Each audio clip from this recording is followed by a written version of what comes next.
results across the continent this weekend.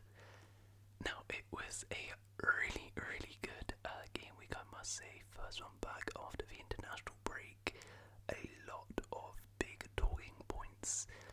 So, just gonna dive straight in. Let me know, as always, your thoughts on any of the games. But we'll begin with Burnley 0, Chelsea 2, goals from Pedro Neto and Enzo Fernandez.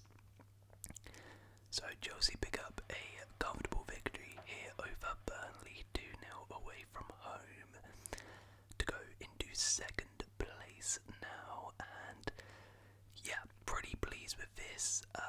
It was really all I could ask for. It wasn't scintillating performance, it wasn't the greatest performance in the world by Chelsea, but my biggest gripe with us this season and last season as well has been these sorts of games. We tend to slip up. I never know what to expect from us in these games. They're not really formalities, these sorts of games, but this one did feel like it. Really nice goal from Pedro Neto, a really nice cross from Jamie Gittins. That was really all we could ask for. Routine victory, managed to rest Caicedo, managed to rest James for a half, get Paddy Shield some minutes, rested Estevao, rested Garnacho, so really pleased with that. Get the job done, because we have a big week ahead with Barcelona midweek and then Arsenal, so it's important to get a nice comfortable victory and no real major concerns, which I'm very happy with. Burnley, it is what it is, fairly comfortably beaten here, but I've been saying this, these sorts of games are not going to define Burnley's season. Okay, Bournemouth 2, West Ham 2, goals from Marcus Tavernier, Enes Unal, and a brace from Callum Wilson. So, a really good game here, and I was going to say Bournemouth salvage a point here, but actually West Ham survive for a point, because this was absolutely crazy second half. I mean, just look at these stats. So the first half, it was pretty even. West Ham were pretty decent. They took a 2-goal lead. 2 sensational finishes, by the way, from Callum Wilson against his former club. Fantastic goals.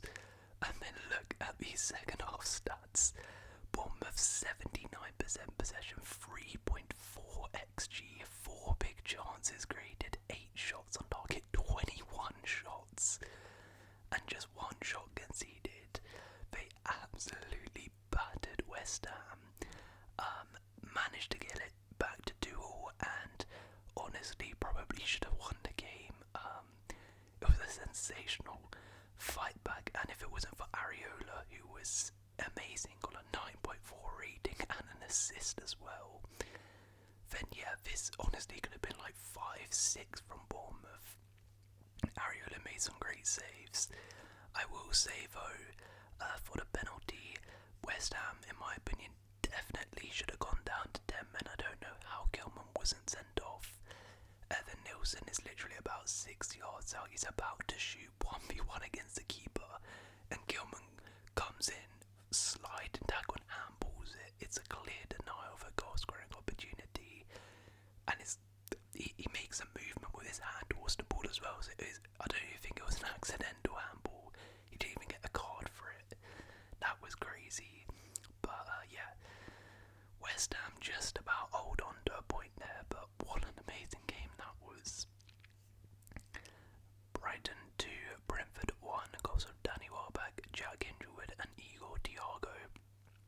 Another dramatic game, another dramatic comeback as well. Brighton come back from a goal down to win this game, and just about survive in the end, as Bart Verbruggen saved Igor Thiago's stoppage time penalty to get the victory. Thiago scored a pen earlier in the game, but Verbruggen saved the second one. Absolutely huge, and a really nice win for Brighton.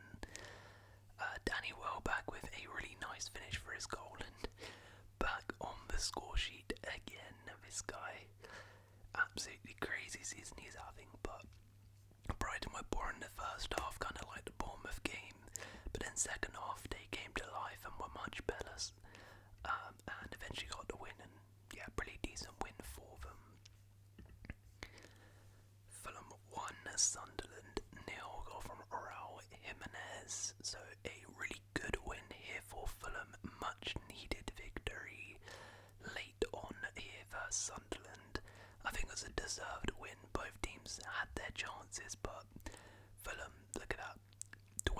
shots, 4 big chances. Definitely the better team in this game. And yeah, they kept knocking on the door. Eventually got it. Fantastic cross from Samuel Chukwueze for substitute. And a great finish from Jimenez. But really good win. Fulham needed it after a few bad results. Just sort of eased the pressure a little bit. Good performance against a team, of course, have been amazing so far this season in Sunderland. So really, really well done to them. Right, let's duck into the main event here, because Liverpool 0, Nottingham Forest 3. Goals from Murillo, Nicola Savona and Morgan Gibbs-White. Now before we go into Liverpool, I need to talk about Forest, and rightfully so, people are ripping into Liverpool, but let's appreciate that Nottingham Forest performance, because what an incredible result it is for them.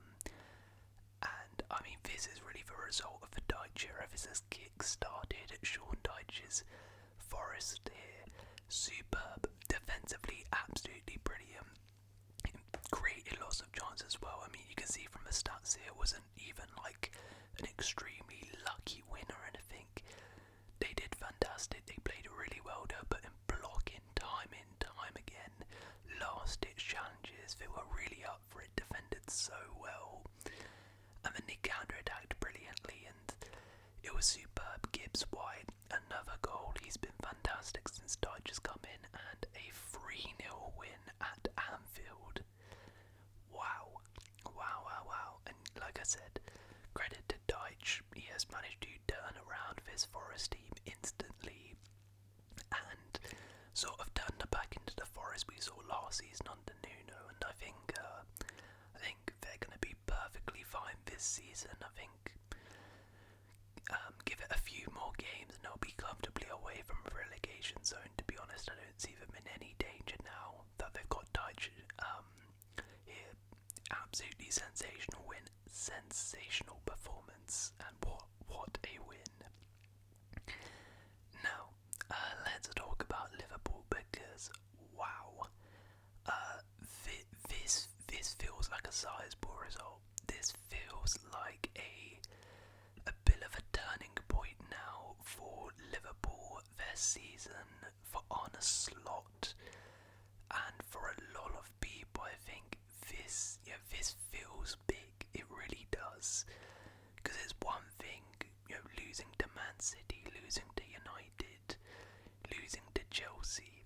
It's another losing 3-0 at Anfield to Nottingham Forest, who were 19th place when this game began.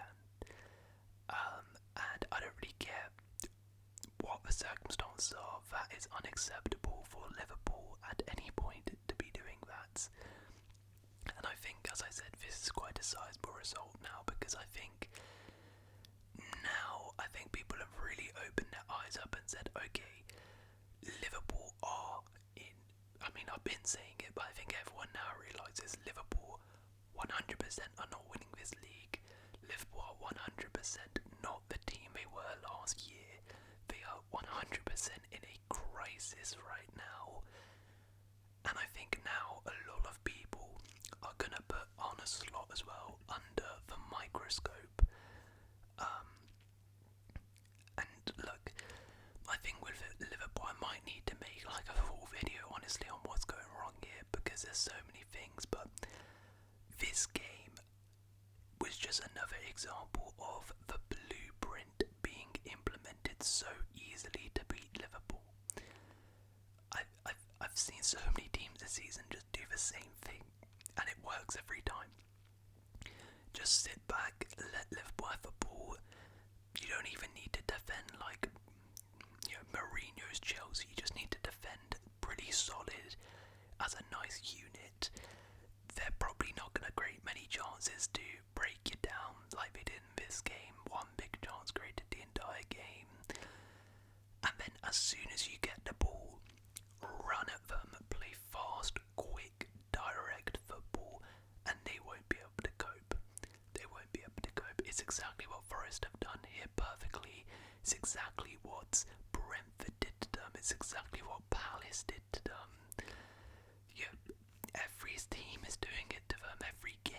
same thing. And I think there's so many big issues here. I mean, a big issue is actually defending set pieces. Liverpool have conceded so many goals from set pieces, conceded again with this one. Now I know it was a bit controversial with the sort of disallow thing, but I mean, if Robertson's one is probably disallowed, then maybe this should be, but in my opinion, I think they're both goals anyway. And they were quite fortunate anyway after with Igor Jesus' disallowed goal. But anyways, set pieces, number one, conceding way too many goals from set pieces. Number two, Liverpool are, as I said, getting caught in transition far too easily.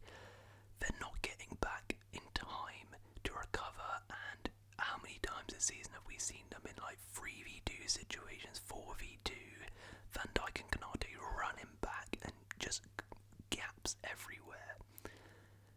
Number three is giving the ball away cheaply in possession. Again, Canate, how many times have we seen this guy in this game as well? Just constantly giving the ball away. McAllister constantly giving the ball away. When they're high up the pitch, they just cheaply give it away and then get caught in the transition. And then the other issue, which I actually don't think was a big issue at the start, but now is becoming an issue, and this is where it's like, okay, what's going right, is the attack.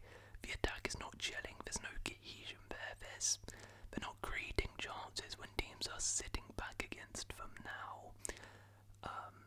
And it's far too easy. Alexander Isak, oh my word, he was awful in this game. Salah has been shocking this entire season. So there's so many issues at Liverpool right now. And honestly, I would put 50% of that on Slot and 50% of what I just said on the players, because if you break that down, okay, the set pieces, yeah, sure, that's Slot, and his set piece coach, they need to sort that out first and foremost. Constantly giving the ball away in possession, Slot can't do anything about Canate just being a bozo, McAllister being a bozo, and all of that, there's nothing he can do about that. Now, getting caught in transition, I think it's the biggest thing that I would label on Slot here. Why Liverpool looks so open and so easy to just run at is beyond me. Honestly, they are one of the worst teams at defending right now in the league. Genuinely, feels like any team. Forest are not like a team with incredible attackers, and they put three past you. And yeah, I think that's one of the biggest things Slots need to figure out right now. But look, it was a very bad result, and like I said, I think it's sizable in terms of, I think Slot is now very much under the microscope, and I think now the pressure's really going to ramp up on him and ramp up on the players here. Because if things don't change, if fans don't start seeing, the likes of Salah, McAllister, Canate getting benched, Isak getting benched, changes in formation or something like that, but I think they're really, really going to turn on Slot, because, yeah, this is not good enough. It's really not good enough. But hey, as a rival, I love it. Alright, Wolves 0, Crystal Palace 2, goals from Daniel Munoz and Jeremy Pino. So a fairly comfortable victory in the end for Palace. Here they were definitely the better side in this game. Created some decent chances. Jeremy Pino with his first Premier League goal, and it was a really, really nice goal too. Rob Edwards' first game as Wolves manager ends in defeat. Now granted, they were better than, of course, under Vitor Pereira, but I think this is just another reminder that, the Wolves are really, really in some deep trouble here. It's going to take a lot to get them out of it. Now granted, it is quite a hard first game. It's Palace, and Palace are a very good team, but weren't able to get that new manager bounce, and I think they are in some serious danger here, but really nice from Crystal Palace. Okay, next up, Newcastle 2, Man City 1, a brace brace from Harvey Barnes and a goal from Ruben Diaz. So Newcastle pick up a massive victory here over Man City in an absolutely amazing game, I must say. This was so fun to watch as a neutral. Now I don't know how it was 0-0 until the 63rd minute, because each team had chance after chance, particularly Newcastle. So many chances here. Look, 4 big chances missed for Newcastle, 3 for Manchester City. It was a really good game. Both teams couldn't really put the ball in the back of the net. Barnes actually probably should have had a hat-trick. He missed an open goal in the first half, I think it was. But I thought Newcastle were the better team. In transition, they caused City all sorts of problems. They were constantly catching them out. And I think they deserved their victory. Barnes played very well, took his goals nicely. Yeah, like I said, they caught them in transition. Voldemort probably should have scored at least one. Then they defended pretty well. City did have their chances, but I thought Newcastle's chances were better, and they took their chances in the end, and City couldn't. And I think this is a bad loss for City, considering Chelsea won, Arsenal won, which we'll get on to. And City just, I think they're really hard to pinpoint this season. They've been good in moments, and at points they've looked really good, but I've never truly looked at them and been like, this City team is the City team of old. This City team is going to win the league. I don't really get that feeling with this side right now. And I think this was another reminder, there's still quite a few holes in this team. They're still a little bit too fragile at the back. They are a little bit too easy to get caught on the transition, and you can get at this team a little bit. And then, if again, sort of as we've been saying, Haaland's been amazing this season, but if Haaland isn't scoring, or they can't create the chances for Haaland in this game, then who's stepping up? Like Phil Foden, really wasteful in this game. Doku was good, but no one else really looked like they were going to score in this game. So yeah, poor loss for City, but good for Newcastle. Very good win, they needed that. Okay, Leeds 1, Villa 2, got some Lucas Nemedja and a brace from Morgan Rogers. So a really good game, again, a really entertaining one as a neutral, or I'd say the second half was entertaining, the first wasn't so great, but the second half, it was fantastic to watch. It was a bit end to end, and Villa come back thanks to Morgan Rogers with a brace, a really, really nice free kick as well. And yeah, Villa pick up a great win here. First half they weren't amazing, but second half they were much better, and it's another win for Villa. I think that is that's 3 wins in a row now. But barring that Liverpool game, I think they've won like 5 in their last 6, so they're really hitting a nice run of form now, Villa. And a good win here. Now Leeds, though, this is really disappointing. The first half they were actually really good. They were really, really good. But the second half was poor. Villa were the much better side, and it's another loss for Leeds. And there is starting to get pressure ramped up on Daniel Farke. A few rumours now that he might, he's only got a few games left apparently to prove himself, and then he might get the sack, which I think is a tad harsh, because I don't think Leeds have been that bad this season, but I do understand it, because I feel like they started off the season well, but recently their results have been getting worse, performances have been getting worse, just a 1 win in the last 5 games. Yeah, now I'm starting to get a little bit worried about them. We'll see if I can turn it around. Alright, and finally, the North London derby, Arsenal 4, Spurs 1, goals from Leandro Trossard-Richarlison and a hat-trick for Eberechi Eze. So, a emphatic win for Arsenal in the North London derby, and I mean, it is the most first thing you knew it was going to happen. They let Eze, the man who turned them down in the summer for Arsenal, score a hat-trick on them. Oh boy. And it was complete domination. Spurs didn't lay a glove on Arsenal. Besides a wonder goal from Richarlison. Literally absolutely nothing. 3 shots, 0.07 XG. Comfortable victory for Arsenal, who weren't even that good in my opinion. They were just decent, but Spurs made it so easy for them. Eze took it, all 3 goals were really nice finishes. Absolutely superb, and what an impact he has made coming in the summer. As a rival, I hated that he moved to Arsenal because I really did rate him and I knew he would do well, and he has done so well in an Arsenal shirt. Hincapié came in as well for Gabriel, and honestly couldn't really tell the difference. It was really nice. Premier League debut for him. Yeah, strong win for Arsenal, who right now are looking very, very good. We'll see what happens next week. They've got Chelsea, who with City dropping points are second, so if Arsenal can win that, then it's really gonna look like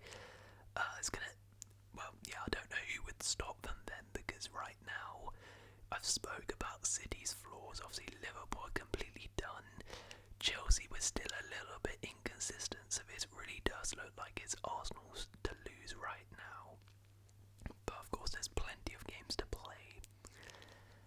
Now as for Spurs, oh boy, it's another dismal performance from Spurs this season. And this is really not going to help Thomas Frank. Kind of like Slot, I think now after this result, Frank is really going to be under the microscope here, and a lot of pressure is going to ramp up on him here if things don't turn around quickly, because it's one thing to lose a North London derby, but it's the manner that they lost it 4-1.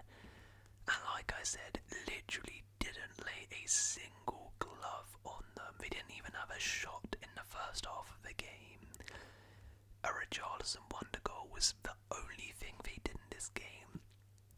Not at one point did they really have Arsenal on the back foot under any sort of pressure. It was bad, and this is not the first time this has happened this season. The same thing happened against Chelsea as well. So yeah, Thomas Frank is really going to be under some pressure now because his performances have been awful. While they have been getting some results here and there, the performances recently have been a shambles. They have been really, really bad. Like, barring this Copenhagen game, all of these were poor games. So yeah, if things don't turn around quickly, I can see Frank potentially going, because I think after this result, a lot of fans are going to turn on them because the results are not coming now and the performances are not either. But anyways, that was my thoughts on the Premier League. We'll briefly have a look at what happened on the continent this weekend. So in the Bundesliga this week, there was a crazy game actually with Bayern Munich and Freiburg. So Freiburg actually took a 2-goal lead inside 17 minutes, but ended up losing 6-2, which is pretty insane. Fantastic comeback, and look at the strength and depth here. The amount of goals in this attack is mental from Bayern. Brace from Elise, Kane, Jackson, Leonard, Cole, all scoring. Dortmund played out a crazy game here with Stuttgart, 3-3. Classic Dortmund. They were 2-0 up in this game, bottled it, thought they won it in the 89th, and then bottled it again, 3-all. And that result does no one any good, because only extends Bayern lead at the top of the table now. 6 points clear of Leipzig now in second place. Who did win? Frankfurt played a crazy game here as well, 4-3 versus Cologne. If we go to Ligue 1, PSG